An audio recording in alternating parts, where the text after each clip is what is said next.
Hello friends, welcome to my channel. ఈరోజు అయితే మనం ఏం చేసుకుంటున్నాం తెలుసా? పచ్చిరొయ్యలు కోడిగుడ్లు మసాలా కర్రీ.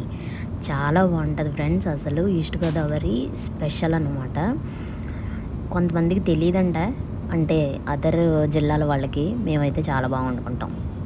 ఫస్ట్ అయితే ఆయిల్ తీసుకొని ఒక గుడ్డుని ఘాట్లు పెట్టుకుంటున్నాను అనమాట. ఘాట్లు పెట్టుకొని వేయించుకోవాలి. 2 eggs తీసుకున్న 2 eggsని కూడా ఘాట్లు పెట్టుకొని వేయించుకోవాలన్నమాట. యాక్చువల్గా ఈ ఆయిల్లో కొంచెం పసుపు వేసి ముందే మనం వేయించుకోవాలి. నేను తర్వాత వేసాను అనమాట.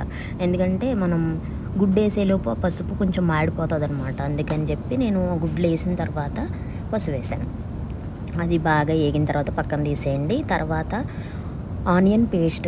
యాక్చువల్గా ఇది మనకి ఆనియన్స్ మనం తీసుకున్నది 2 ఆనియన్స్ తీసుకొని బరకగా రుబ్బుకోవాలన్నమాట. అంటే బాగా పేస్ట్గా కాకుండా మరీ ముక్కల్లా కాకుండా ఇలాగ మీడియంగా మనం పేస్ట్ చేసుకుంటే చాలా బాగుంటుంది. తర్వాత ఉప్పు, పచ్చిమిర్చి 2 వేసుకొని బాగా వేపుకోండి.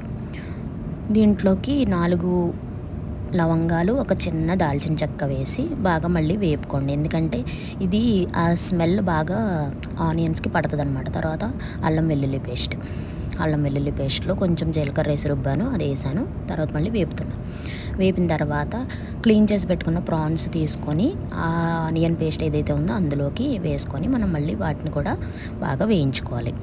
కొంచెం దగ్గరికి వేగిన తర్వాత కారం, మీకు ఎంత కారం అయితే మీకు నచ్చుతుందో అంత కారం వేసుకోండి, మీకు సరిపడా. తర్వాత మనం వేపుకున్న ఎగ్స్ కూడా ఇందులో వేసి వాటర్ వేసుకోవాలి. 2 glasses ఆఫ్ వాటర్ వేయండి. బాగా దగ్గరికి ఉడకబెట్టిన తర్వాత దించుకొని చల్లారిన తర్వాత కొత్తిమీర జల్లుకుంటే టేస్ట్ చాలా బాగుంటుంది.